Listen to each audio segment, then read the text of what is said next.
Hello दोस्तों, हिंदी की बिंदी channel में आप सभी का स्वागत है। तो दोस्तों, आज के इस वीडियो में मैं आप सभी को पुनर्जागरण के बारे में बताने वाली हूँ। तो देखिए, ये एक ऐसा टॉपिक है जो आपके असिस्टेंट प्रोफेसर के सिलेबस में भी दिया हुआ है।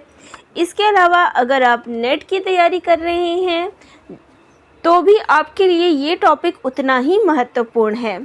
तो आज मैं आप सभी को पुनर्जागरण के विषय में जो भी डिटेल्स है, जो भी जानकारियाँ हैं, वो बताने वाली हूँ। तो ये बहुत ही महत्वपूर्ण टॉपिक है क्योंकि आगामी परीक्षा के लिए ये एक विषय जो है बहुत महत्वपूर्ण है। यहाँ यूनिट 7 के अंतर्गत जो है आपको यूपीएचएससी यूनिट 7 में ये टॉपिक दिया गया है, उसी पर हम चर्चा करने वाले हैं। तो सबसे पहले बात अगर करें कि पुनर्जागरण का अर्थ क्या है, तो इसका अर्थ होता है पुनर् यानी कि फिर से जागना, जागरण यानी कि जागना, और पुनर् यानी कि दोबारा या फिर से।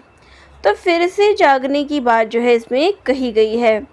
और इसकी शुरुआत अगर हम बात करें कि समय सीमा, इसकी समयावधि क्या है, तो 14वीं और 17वीं सदी के बीच यूरोप में जो सांस्कृतिक और धार्मिक प्रगति आंदोलन तथा युद्ध हुए, उन्हें ही पुनर्जागरण कहा जाता है। तो ये इसकी परिभाषा भी हो गई है और इसके बारे में एक जानकारी भी कि 14वीं और 17वीं शताब्दी में जो यूरोप के मध्य में जो आंदोलन हुए, चाहे वो सांस्कृतिक हुए चाहे वो धार्मिक हुए, उन्हीं आंदोलनों को जो है पुनर्जागरण कहा गया। इसके फलस्वरूप जीवन के प्रत्येक क्षेत्र में नवीन चेतना आई। यह आंदोलन केवल पुराने ज्ञान के उद्धार तक ही सीमित नहीं था, बल्कि इस युग में कला, साहित्य और विज्ञान के क्षेत्र में नवीन प्रयोग हुए। नए अनुसंधान और ज्ञान प्राप्ति के नए नए खोज जो है निकाले गए। इसने परलोकवाद और धर्मवाद के स्थान पर मानववाद को प्रतिष्ठित किया। तो ये आपका पुनर्जागरण के बारे में। अब इसकी परिभाषाओं के ऊपर आते हैं। अलग अलग साहित्यकारों के द्वारा, अलग अलग जो चिंतकों के द्वारा जो है क्या इसकी परिभाषा दी गई है। तो सबसे पहले डेविस के अनुसार तो उन्होंने बताया है कि मानव बुद्धि की धर्म के ठेकेदारों से मुक्त होने की प्रक्रिया का नाम पुनर्जागरण है।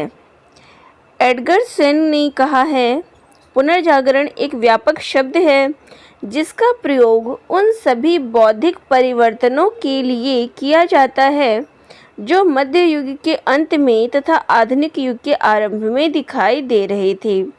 वहीं पे सीमोंड का जो परिभाषा है इस संबंध में वो ये है, रेनेसां यानी कि पुनर्जागरण एक ऐसा आंदोलन है जिसके फलस्वरूप पश्चिम के राष्ट्र मध्य युग से निकलकर वर्तमान युग में के विचार तथा जीवन की पद्धतियों को ग्रहण करने लगे। चैनलून के अनुसार रेनेसां यानी पुनर्जागरण राजनीतिक धार्मिक आंदोलन ना होकर मानस की एक विशिष्ट स्थिति को उजागर करती है। तो यहाँ अगर सभी की परिभाषाओं की बात करें तो सभी का मानवतावाद पर विशेष बल था पुनर्जागरण के अंतर्गत। अब हर चीज़ की अपनी एक विशिष्टता होती है, तो पुनर्जागरण की क्या क्या विशेषताएं रही है। तो पुनर्जागरण काल में प्राचीन आदर्शों, मूल्यों और विचारों का तत्कालीन सामाजिक एवं राजनीतिक स्थिति से समन्वय स्थापित करके एक नई संस्कृति का जो है इसमें विकास किया गया। तो इस दृष्टि से पुनर्जागरण की जो विशेषताएं थी वो आपको नीचे देखने को मिलेगी। तो इसकी पहली विशेषता थी धार्मिक आस्था स्थान पर स्वतंत्र चिंतन को प्रतिष्ठित करके तर्क शक्ति का जो है विकास करना था। यानी कि कोई भी चीज़ आती है उसमें अपना तर्क देना, एक उसको स्वीकार नहीं कर लेना, ऐसी उसमें अपनी तर्क शक्ति भी देनी है कि क्या सही है क्या गलत। मध्य युग में व्यक्ति के चिंतन एवं मनन पर धर्म का कठोर अंकुश लगा हुआ था।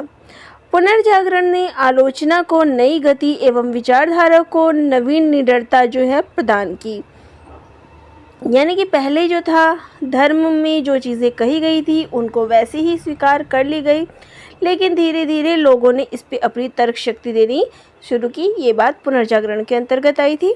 इसकी दूसरी विशेषता थी मनुष्यों को अंधविश्वासों, रूढ़ियों तथा चर्च द्वारा आरोपित बंधनों से छुटकारा दिलाकर उसके व्यक्तित्व का स्वतंत्र रूप से विकास करना था।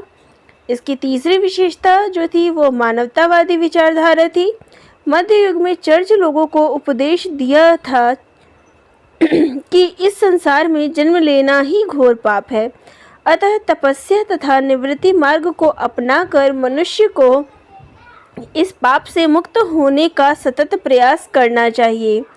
इसके विपरीत पुनर्जागरण में मानव जीवन को सार्थक बनाने की शिक्षा जो है दी है। इसकी चौथी विशेषता देशज भाषाओं की थी। अब तक केवल यूनानी और लैटिन भाषाओं में लिखे गए ग्रंथों को ही महत्वपूर्ण समझा जाता था। पुनर्जागरण ने लोगों की बोलचाल भाषा को गरिमा एवं सम्मान दिया, क्योंकि इन भाषाओं के माध्यम से सामान्य लोग बहुत जल्दी ज्ञानार्जन कर सकते थे, अपने विचारों को सुगमता के साथ अभिव्यक्त कर सकते थे। अगला जो विशेषता है वो है चित्रकला के क्षेत्र में पुनर्जागरण की विशेषता थी यथार्थ का चित्रण, वास्तविक सौंदर्य का अंकन। इस प्रकार विज्ञान के क्षेत्र में पुनर्जागरण की ये तो आपकी चित्रकला के संबंध में विशेषता थी। वहीं पे विज्ञान के क्षेत्र में इसकी विशेषता थी निरीक्षण, अन्वेषण, जांच और परीक्षण। तो यूरोप में पुनर्जागरण का वास्तविक प्रारंभ अगर बात की जाए, देखिए ये इंपॉर्टेंट पॉइंट है कि इसकी शुरुआत कहाँ से हुई। तो इसका प्रारंभ जो है इटली में हुआ था। वहाँ से इसके बाद जो है फ्रांस, इंग्लैंड। तो यहाँ से आपके लिए परीक्षा के विषय में भी एक प्रश्न आ जाता है कि अगर प्रश्न आता है कि पुनर्जागरण की शुरुआत कहाँ से हुई, तो इसका प्रारंभ जो है इटली से हुआ था और इसके बाद जो है ये फ्रांस, इंग्लैंड आदि देशों में फैला। अब यूरोप में जो है पुनर्जागरण के कारण क्या थे, तो हर चीज़ का कुछ कारण होता है। पुनर्जागरण के पीछे क्या कारण था, तो धर्मयुद्ध का प्रभाव, धर्म के प्रति नवीन मान्यताओं का जो विकास है इसके फलस्वरूप आया। सामंतवाद जो है वो आ गया था। नवीन क्षेत्रों की खोज यानी कि विज्ञान आदि अनेक क्षेत्रों की जो है इसमें खोज हुई थी। शिक्षा का बढ़ता हुआ प्रभाव, तो शिक्षा का प्रभाव भी देखने को मिला। छापे खाने का आविष्कार यानी कि लोग जो है अपनी बात पत्र पत्रिकाओं, छाप खाने के माध्यम से कह सकते थे, तो छाप खाने आदि बढ़े, इसमें आविष्कार हुए। आविष्कारों का प्रभाव, कलाओं पर का प्रभाव, तो नए नए आविष्कार हुए। कलाएं यानी कि चित्रकलाएं, स्थापत्य कला आदि कलाओं का विकास हुआ, जिससे इसका पुनर्जागरण का प्रारंभ हुआ।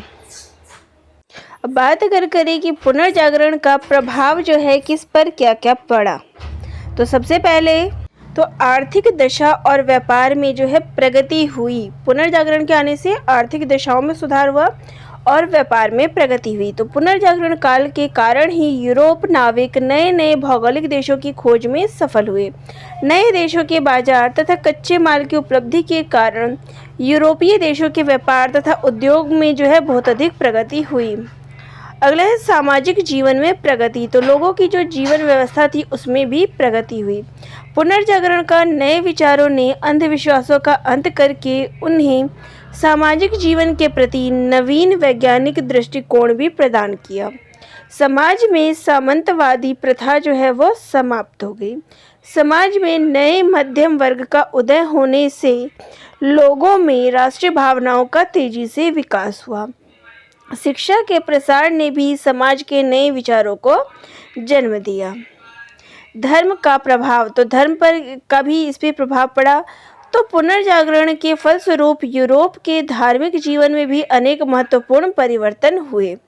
मध्ययुगीन धार्मिक अंधविश्वासों एवं मान्यताओं का खंडन किया जाने लगा, यानी कि जो अंधविश्वास पहले थी उन सब चीज़ों पर सुधार हुआ, उनको समाप्त कर दिया गया।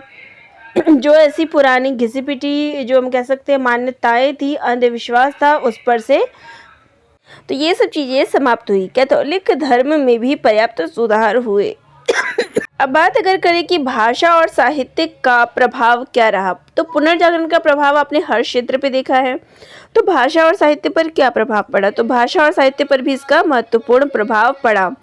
पुस्तकों की छपाई के कारण ज्ञान के प्रसार का कार्य तेजी से हुआ और लोगों के दृष्टिकोण में तीव्र गति से परिवर्तन आया।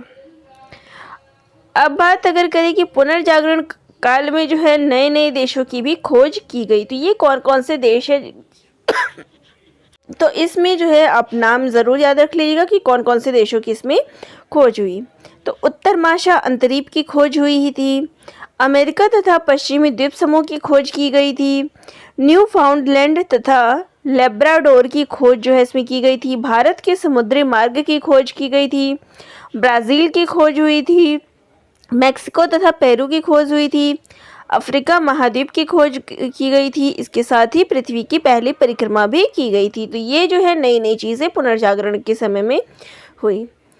अब बात अगर करें कि पुनर्जागरण का परिणाम क्या हुआ, क्योंकि हर चीज़ जब शुरुआत होती है तो कुछ अच्छा और कुछ बुरा परिणाम ज़रूर दे जाती है।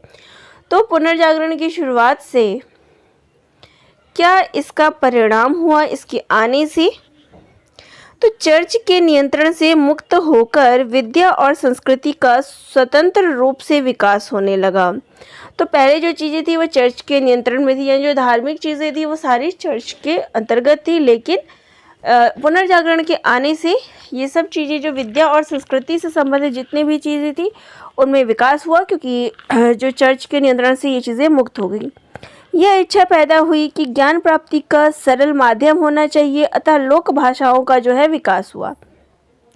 जीवन के प्रति लोगों का दृष्टिकोण जो है वो बदल गया, ये जीवन को नई दृष्टिकोण से देखने लगे। व्यक्तिगत स्वतंत्रता का जो है इसमें विकास हुआ, जिसे मानवता कहते हैं। देवत्व और आध्यात्मिकता के स्थान पर मानव को प्रमुखता दी जाने लगी। आत्मनिग्रह और वैराग्य के आदर्श जो थे वो प्रभावहीन हो गए। अगला है, यूरोप वासियों ने अति प्राचीन विश्व की और जिज्ञासा जो है उनकी उत्पन्न हुई तथा मध्यकालीन संस्कृति का बहिष्कार हुआ। प्राचीन काल का अध्ययन प्रतिक्रियात्मक ढंग से हुआ, अतः कला साहित्य और विज्ञान के क्षेत्र में अति प्राचीन यूनान और रोम का अनुसरण किया गया, न कि निकट प्राचीन काल का। धार्मिक अंधविश्वासों के स्थान पर तर्क और बुद्धि की प्रधानता स्थापित होने के कारण ईसाई धर्म का जो महत्व था वो क्षीण हुआ तथा सर्वसाधारण धर्म के ठेकेदारों के चंगुल से निकलने में सफल हो गए। कैथोलिक धर्म के विरुद्ध आंदोलन उठ खड़ा हुआ और यह कुछ ही अरसे में अनेक उपशाखाओं में फैल गया। राजनीतिक दृष्टिकोण में यूरोप में सामंतवाद का ह्रास होने लगा, उसके स्थान पर शक्तिशाली राष्ट्रों का उदय हुआ। यूरोप जो था संयुक्त यूरोप कई राष्ट्रीय राज्यों में विभक्त हो गया। राजनीतिक कार्यों में पोप का हस्तक्षेप जो था वो समाप्त हो गया तथा जनसाधारण में राष्ट्रीय भावनाएं विकसित हुई। यह विचार की स्थापनाएं जो है हुई है और राज्य ईश्वरकृत न होकर मानवीकृत हो गया। व्यापारी वर्ग की शक्ति बढ़ी, जनता शिक्षित होने लगी, कुलीन वंशीय लोगों की शक्ति, महत्ता और सम्मान में भारी कमी आई। इसके साथ ही भौगोलिक खोजों में भी बहुत प्रेरणा मिली। यूरोप वालों ने पूर्व की ओर जाने के लिए नए मार्ग जो है वो ढूंढ निकाले और ऐसे भूखंडों का पता लगाया जो अभी तक अज्ञात थे। एक नई दुनिया का जो है उन्हें ज्ञान हुआ। वास्को डी गामा ने 1498 ईस्वी में भारत के जल मार्ग की खोज की। कोलंबस ने सन 1442 में नई दुनिया यानी अमेरिका का जो है पता लगाया। 1447 ईस्वी में माझी कैबट पहली बार के अमेरिका के मुख्य महाद्वीप पर उतरा। पुर्तगाली मैगलन ने पहली बार दुनिया का चक्कर लगाया। इटली के मल्लाह अमेरिगो वेस्पुच्ची ने अटलांटिक महासागर पार कर उस भूखंड के दर्शन किए जहां पहले कोलंबस कैबट पहुंचे थे। उसने पहली बार इस सत्य का पता लगाया कि यह भूखंड जिसे कोलंबस और कैबट भारत समझ रहे थे वह एक दूसरा महाद्वीप है, और इस तथ्य का पता चलने पर इस भूखंड का नाम जो है अमेरिका के स्थान पर अमेरिका पड़ गया। तो ये तो जो थी वो पुनर्जागरण के इसमें भौगोलिक जो भी खोज की गई वो है। तो पुनर्जागरण के फलस्वरूप धार्मिक क्रांति हुई और भौगोलिक के कारण व्यापारिक क्रांति हुई तथा उपनिवेशवाद और औपनिवेशिकवाद साम्राज्यवाद का प्रादुर्भाव हुआ।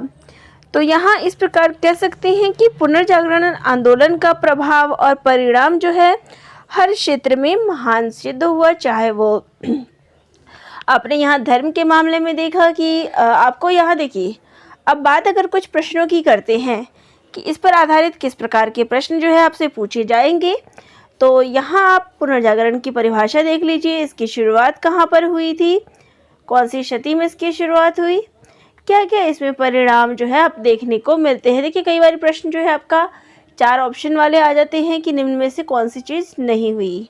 तो ऐसे में मैंने आप सभी को इसकी विशेषताएं बता दी है, इसका कहाँ पर क्या प्रभाव पड़ा, ये सारी चीज़ें बता दी है, जो कि एक बेसिक जानकारी थी और प्रश्न इन्हीं में से आधारित होगा। आगे आने वाले विषय में मैं और आगे आने वाले समय में आप सभी को इस पर प्रश्नोत्तर भी कराने का प्रयास करूंगी। तो ये थी एक जानकारी पुनर्जागरण से संबंधित, और इस पर यही मुख्य चर्चाएं थी कि इसका प्रभाव जो है किस क्षेत्र में किस प्रकार से पड़ा। वो भी आपने देख लिया कि इसका रुख जो है धार्मिक ना होकर मानवतावादी हो गया। जहाँ पहले चर्च आदि का बोलबाला था और जो पादरी वगैरह थे इन सब के का ही बोलबाला था, जो कुलीन वर्ग थे और जो निम्न वर्ग के लोग थे उनका स्थान नहीं था, तो उन सभी को स्थान प्राप्त हुआ। चर्च वगैरह का जो प्रचार प्रसार था उसके स्थान पर जो मानवतावादी धाराएं थी वो आई, मानवता के पक्ष में जो बात थी वो सामने आई, और इसके अलावा कुछ और बातें जो है ये सामने आई है। भौगोलिक क्षेत्रों में जो विकास हुआ, तो यही कुछ मुख्य जानकारियाँ थी पुनर्जागरण से संबंधित, क्या क्या इस क्षेत्र में बदलाव हुए। फिर भी कोई जानकारी चाहिए, कोई समस्या हो तो कमेंट कर दीजिएगा, ताकि और आसानी से आपको मैं कोई टॉपिक समझा सकूं। और किसी भी टॉपिक में कोई समस्या हो तो वह भी बता दीजिएगा। चैनल पे नए हैं तो सब्सक्राइब भी ज़रूर कर लीजिएगा। धन्यवाद।